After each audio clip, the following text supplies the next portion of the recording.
Hello, I'm Dr. Ruben Viramontes Sanguiano, and I'm going to be your professor this summer for HDFR 2200, Love, Family, and Human Development, online version.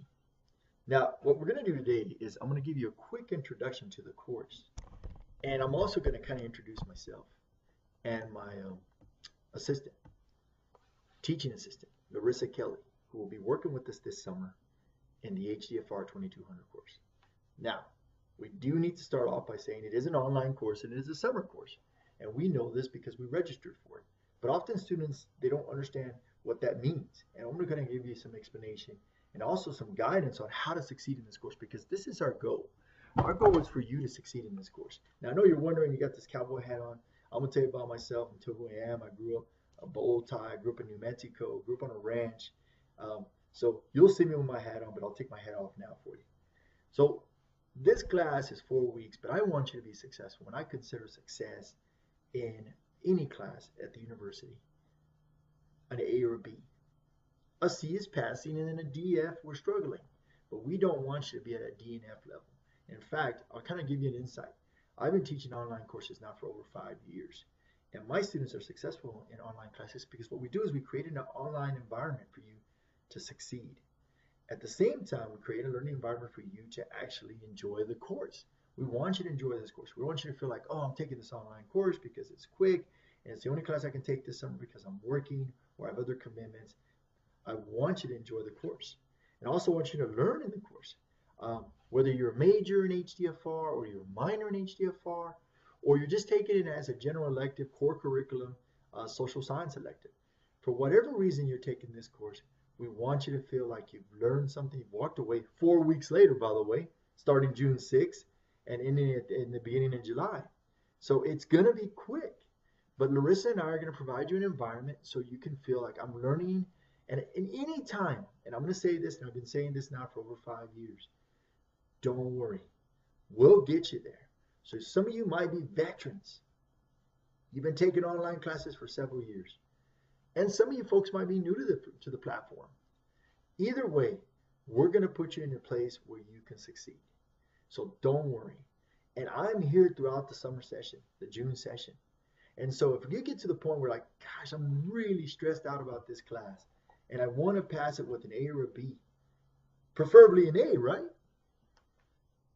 But I really need to feel like I need to sit down with Dr. Ruben and go through these assignments, or I need to call him, or I need to Skype system or FaceTime system, or the university uses a system called the Zoom system. I'm here for you to do that. Larissa will be working through the email, and by all means, she's more than willing to meet with students also. So I'll be in the Denver region. I'll be here, and I'll be on campus if you want to meet in person. So don't worry about that. We will make it work for you. Let me give you an example. Last summer, I had at least 2 to 3 students that I would meet with on a weekly to 2-week basis to go over their assignments with them in person. And some of them on campus and other ones over the Skype and Zoom system. And one of them I would FaceTime with her. So we want to make this a positive experience for you. And we want you to succeed. And we want you to enjoy it. All right, we've been doing this for a long time in HDFR, family science, human development, family relations. The discipline's called family science. We've been doing it for over 170 years. We've been working with students to become counselors in the community, family therapists, school counselors, nonprofit organizations, community-based organizations. Some going to our students going into industry. But for some of you, this course is a gen ed course. It's it's what we call a core curriculum, the University of Colorado system course. And you think it might be positive. You learn about relationships, you learn about family, you learn about intimacy, you learn about couples, you learn about the whole sense of family systems and family values. For whatever reason you're in this course, I'm looking forward to working with you. Now, with that said, like any course that you take at the university, whether it's University of Colorado, Denver, or anywhere in America, we want you to know that you have to make the commitment too. And generally in my courses, students have always made the commitment. Especially in the summer. I actually enjoy teaching classes in the summer because the students are really committed because the courses tend to be smaller and shorter periods of time. This course being 4 weeks roughly. So I'm going to make the commitment. my assistant, Larissa Kelly, who will be introducing herself in the next several days to you, we're going to make the commitment to you. But you have to make a commitment to yourself that you're going to succeed in this course. And remember, with online education, you got to be disciplined about it, or you've got to set goals. And I'm going to help you set those goals, because every week, myself and Larissa, we're going to be sending you deadlines. This deadline, this deadline. And I do this for a reason, because I want to make sure the students know that we are not in a regular semester 4-month, schedule. We're in a 4-week schedule. So before you get nervous, you're like, oh my gosh, 4 weeks, why did I sign up for this? Don't worry. I've said that twice already. This is my 3rd time. We're going to set it up for you that you will have weekly reminders, and you'll have your syllabus, of course, and the guidelines for the assignments. I'll be doing lectures like I'm doing now, which will help you learn for the exam and will also help you learn for your papers. And of course, I'm going to give you extra credit, because I'm a strong believer, and I'll be drinking water throughout the time, of course, because I believe that extra credit is a way for a student to continue to learn that we don't cover in the regular period of time. It also gives you extra points to gain towards that final grade. So I'll be giving you extra credit assignments that you can do. Remember, and I've been saying this, I've been teaching now for almost 20 years. I can't make you do extra credit. Of course not. But I see it as an insurance package. Do the extra credit. You get 5 points for this. You get 3 points for this. You get 4 points for this, or whatever the case. Do it. You have nothing to lose, and all you have to do is gain. Okay, but with that said, we also have class participation points. And these are very important. And I'm about to break down the point system of the class. Now, I'm going to be walking through the syllabus with you right now. But that doesn't mean it's the only time I'm going to talk about the syllabus and assignments. No, I will be working with you throughout the session, and Larissa too. Now, Larissa is going to go on to study her doctorate in Human Development, Family Relations, and Family Science. So this is her 2nd class that she works as a teaching assistant.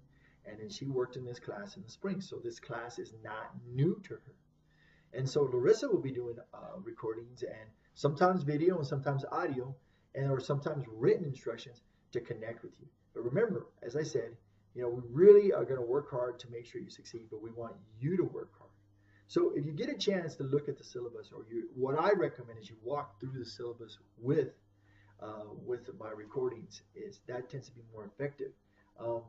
The course is a sophomore level course, and the assignments are sophomore level assignments. By no means would I make you write what my graduate students do, or even my seniors or juniors. These assignments are based on what I consider, and what the university considers, a standard, a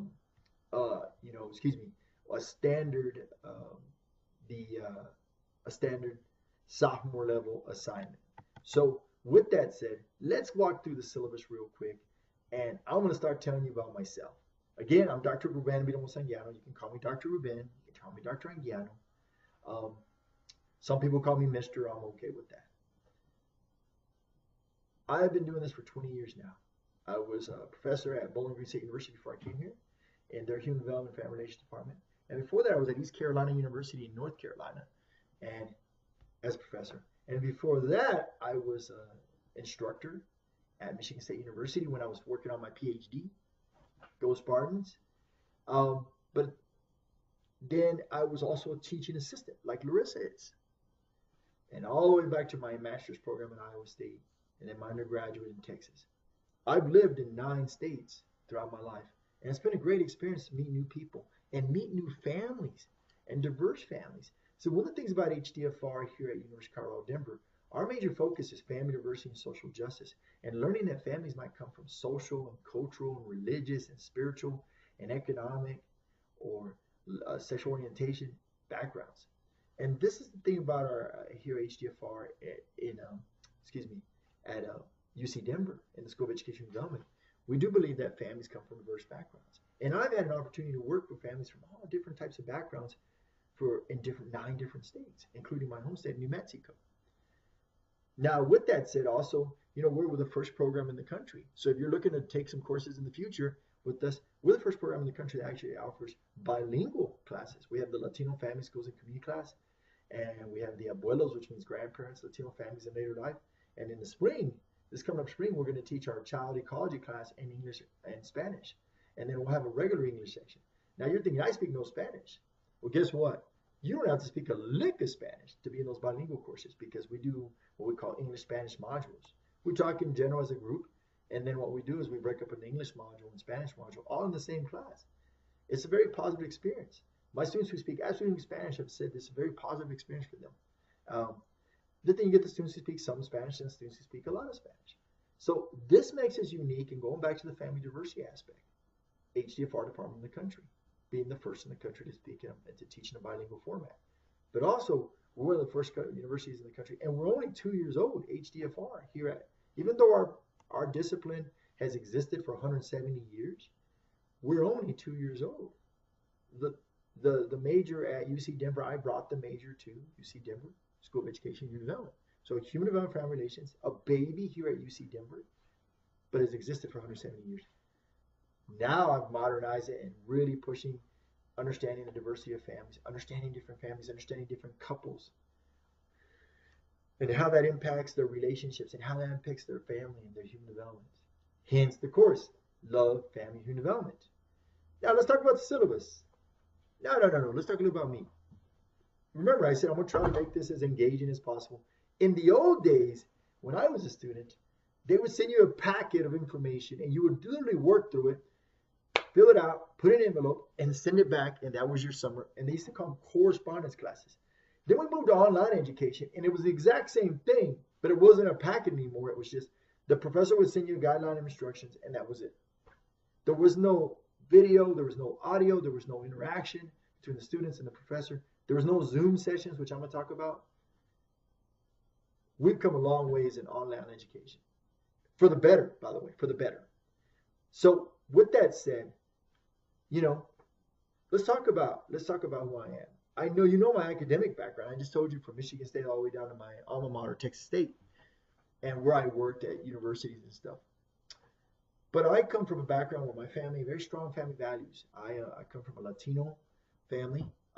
We're Latino Hispanic, if you want to use the word Hispanic, specifically Mexican American. My mom and dad are from Mexico. They immigrated to the United States, and family values were important. And that was tied to the community and also our church.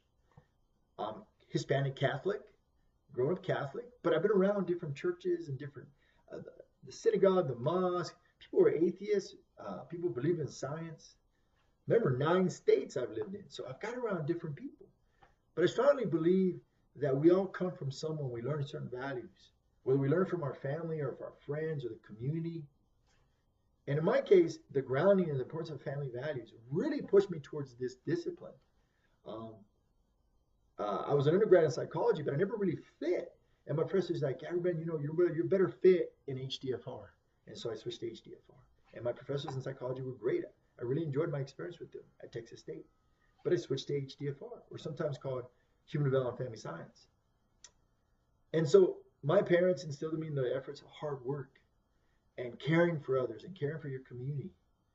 And at my church, I learned about respecting others and respecting people's values. And so I come with you. That's who I am. But who are you?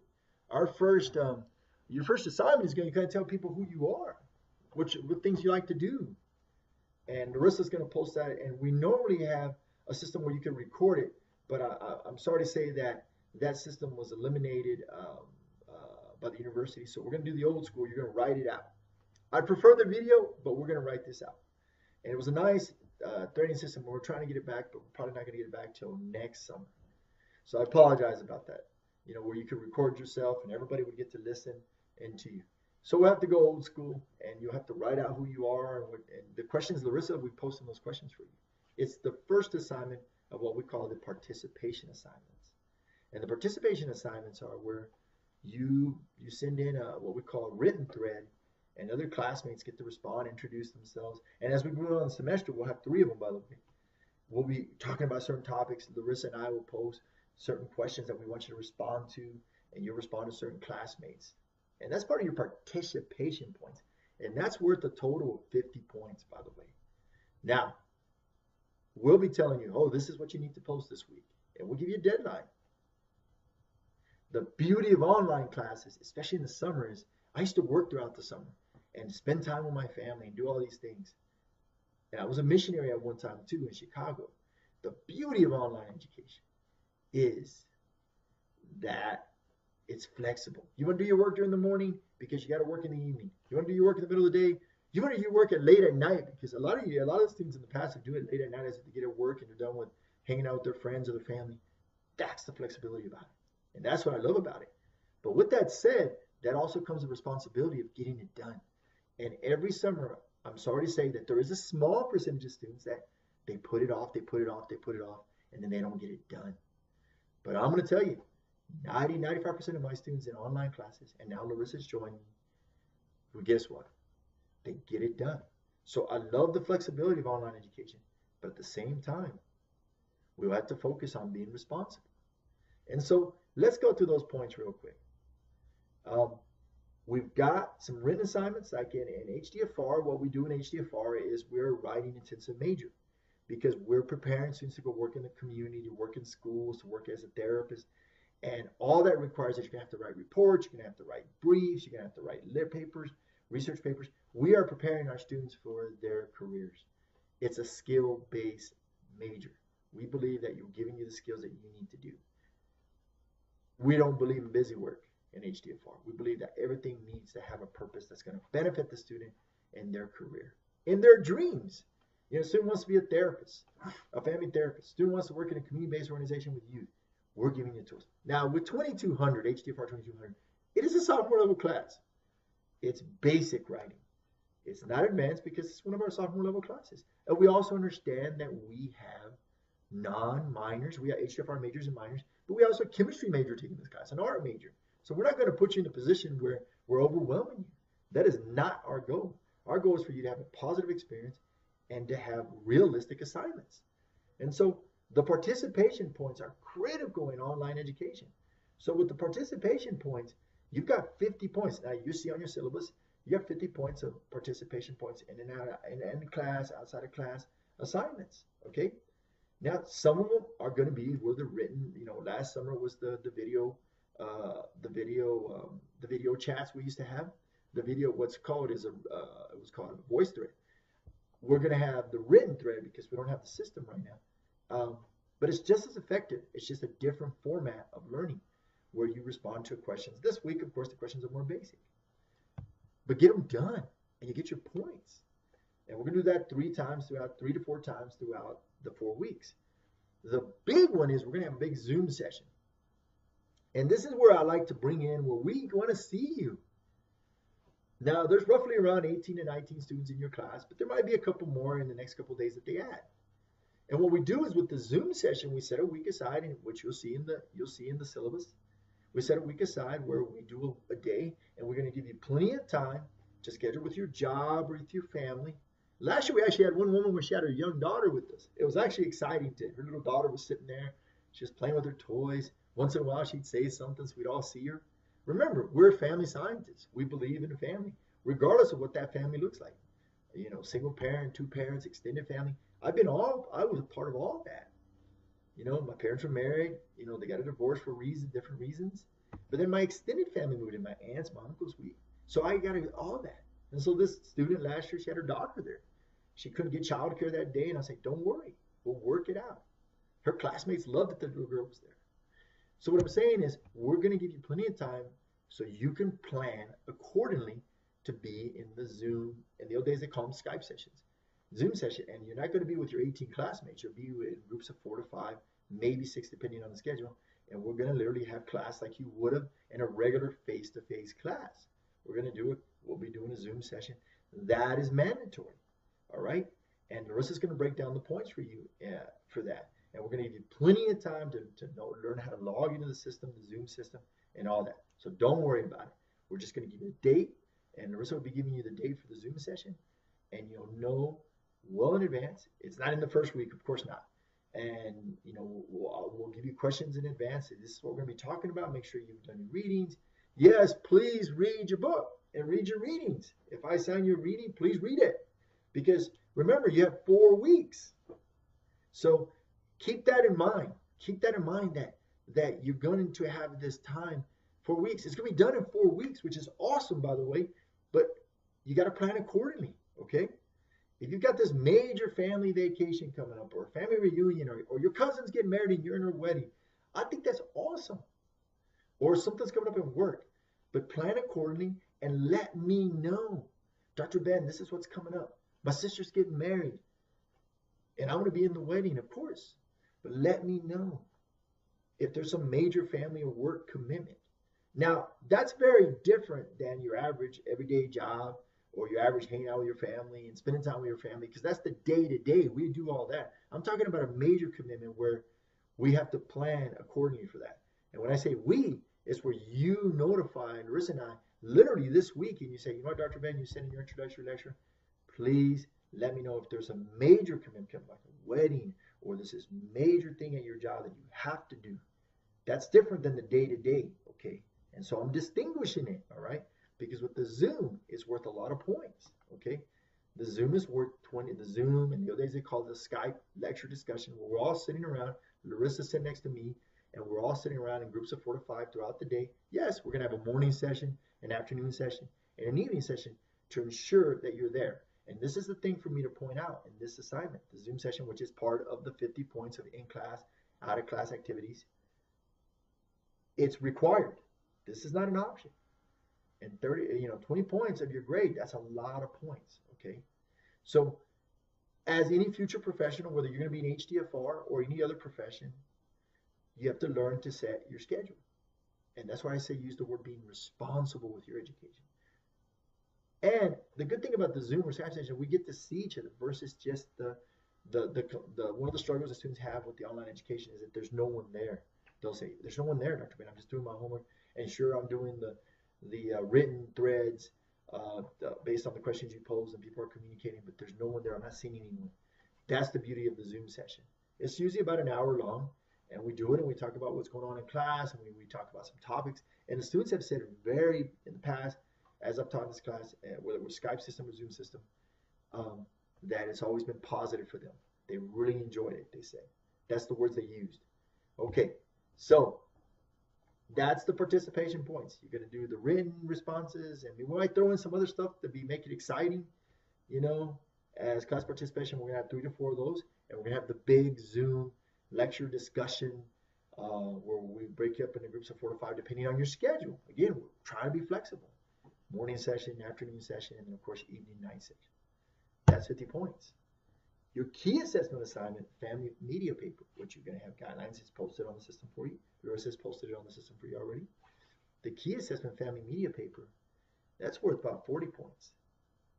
Now, that is, you're going to get the assignment, and the key with that assignment is that you'll see is that we give you an opportunity to go seek out the media and how there is like examples, people like, I'll give you an example, one people use in the last couple of years is the show called Parenthood. It just ended about 1.5 years ago, but it was on like 5 or 6 years. And based on the instructions, they used Parenthood, and it's a very positive experience. And the students actually like that show, Parenthood. The students really liked that assignment. They've always really enjoyed the family media paper because they can take everything they're learning in class and they can apply it to the media. And you know, some people have used movies, right? We have to approve your topic, by the way. And of course, we give you a deadline. We give you plenty of time. That's another thing I'm telling you. Plenty of time to finish your assignments. Plenty of time in those 4 weeks. Remember, sophomore level assignments. Family media paper. Standard media paper. Not long at all. Short for actually, I think it's short for a sophomore level paper, to be honest with you. But it's not just the paper. We're going to let you be creative. I have students. Now, this is not a criminal justice paper. We don't want you to report on an axe murderer family or something, where you develop family relations. I did have some students a couple years ago that convinced me they were going to do Breaking Bad. And I'm like, well, why do you want to do Breaking Bad? And one student said she ended up doing Breaking Bad, and it was an interesting paper, by the way. You know, so come up with your topics. They don't have to be modern movies. They can be old movies and stuff. Old shows. Your standard old show has always been the Brady Bunch, or Full House. You know, if you really want to kind of go back in time, be creative with it. All right, we've got the guidelines on the system for you. Ask us questions. Ask myself and ask Larissa questions. Okay. The other assignments are what we call micro literary papers. Micro papers. They're short, 2.5, 3 pages, 3 of them. And they're not due this first week, of course not. We break them up so you have plenty of time to write. Now, this is HDFR, so what we do is we use the American Psychological Association writing style, which is what we call APA style. And Larissa will give you some tips on how to write, and that's what I did when I was a student. And of course, I'll give you tips on how to write.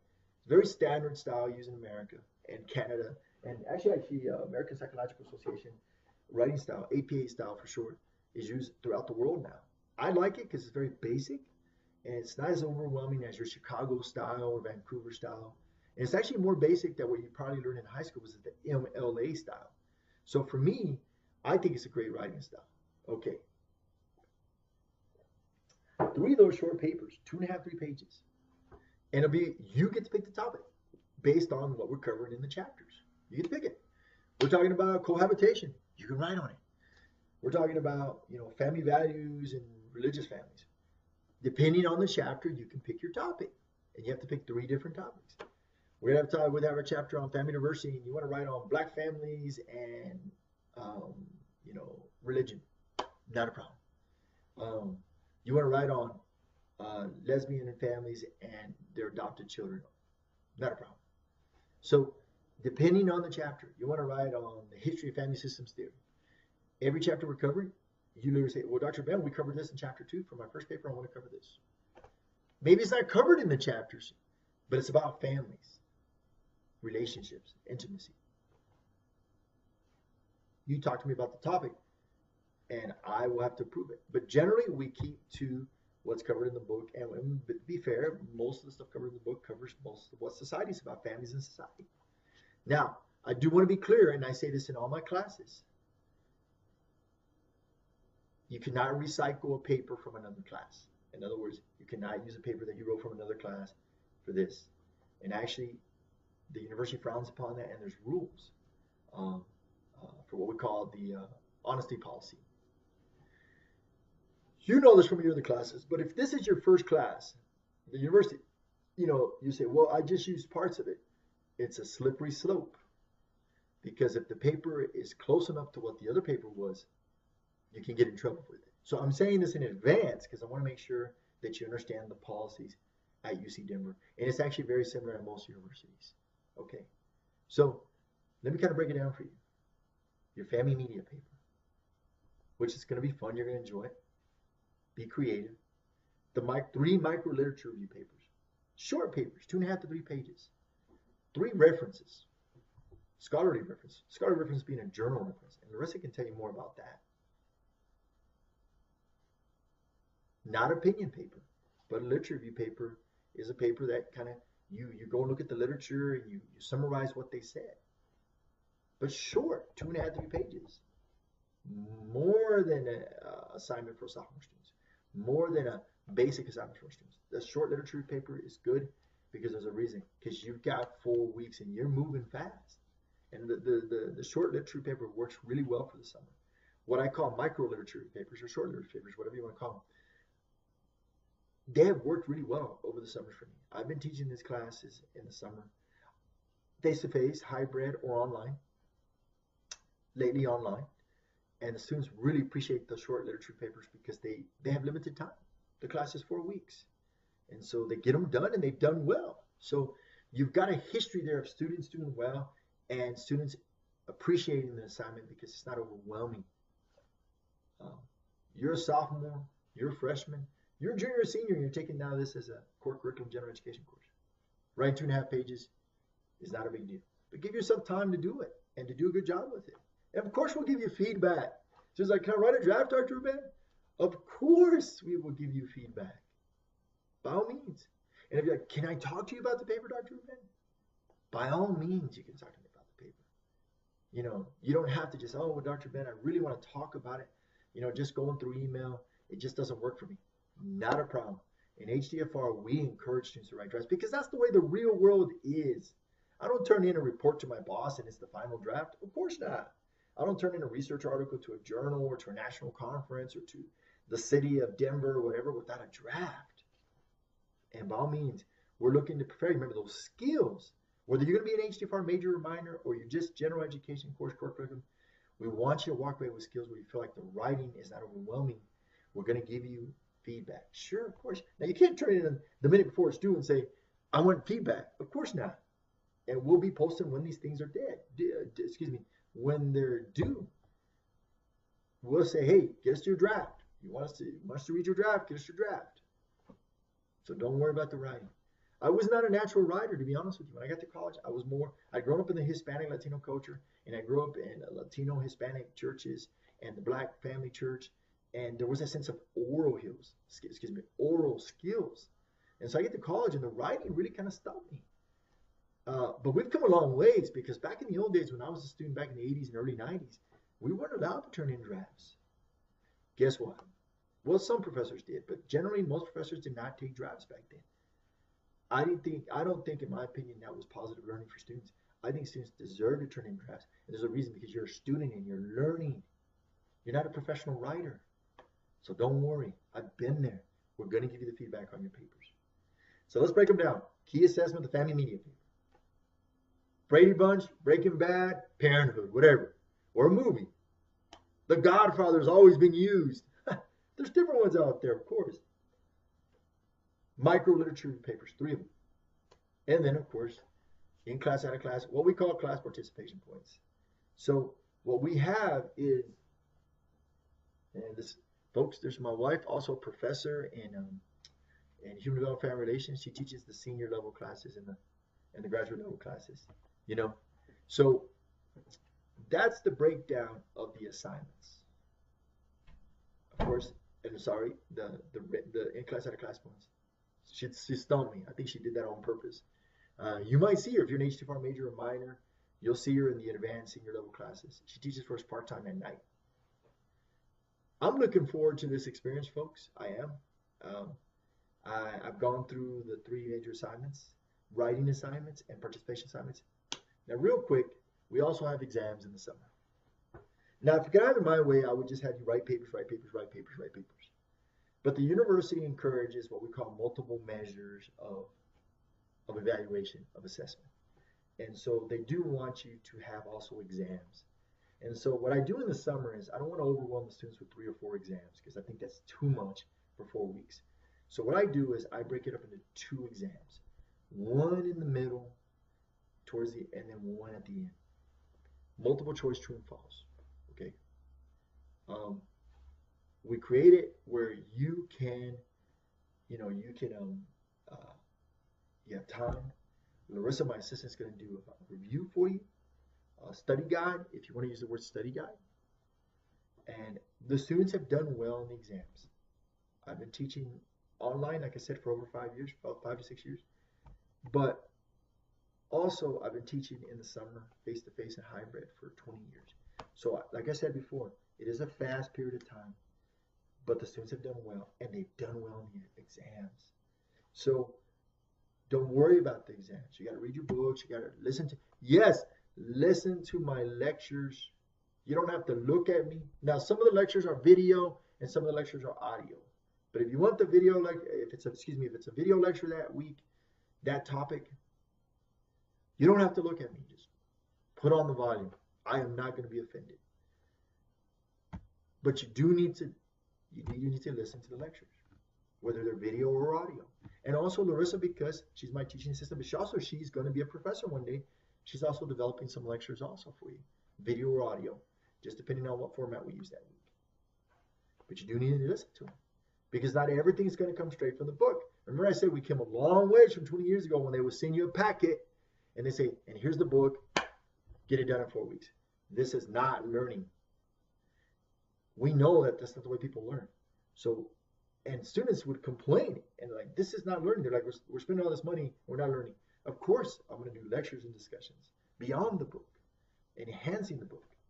And so you do need to listen to the lectures and discussions, whether they're mine or Larissa's, video or audio. And you do need to read your chapters. Okay, the book is very basic. It's your standard HDFR family relationships book on intimacy and love and family and human development. Very basic. Wow. I've been talking for about 34 minutes to be exact. And I'm excited about this, and I hope you're excited. We're going to make sure that you succeed in this class. And like I said, if you feel at the point, hey, Dr. Ben, I really, like last week, there was a student, summer, there was a student really stressed out about, just the 4 weeks. She just like, I'm not an online person, Dr. Ben. I know how to use online information and social media, and I do all that. It's just when I have to learn, I'd rather have the professor or the instructor. And I said, don't worry. And I met with her literally every week to go over assignments and everything. I'm more than willing to do that with you. We'll work it out. And I can't drive in, Dr. Ben, to TCU Denver, UC Denver, whatever you call it. No worries. We'll do a Skype or a Zoom, or do it over the phone. Like I said, don't worry. Larissa and I are going to make sure you succeed. And remember, on your end, you got to be responsible. You want to be part of that 95% that did really well in this class, not part of that 5% that didn't do it. And then at the end of the semester was like, at the end of the summer semester was like, what? We want you to succeed. Well, it's an honor again, and it was Spanish. Mucho gusto. It's an honor.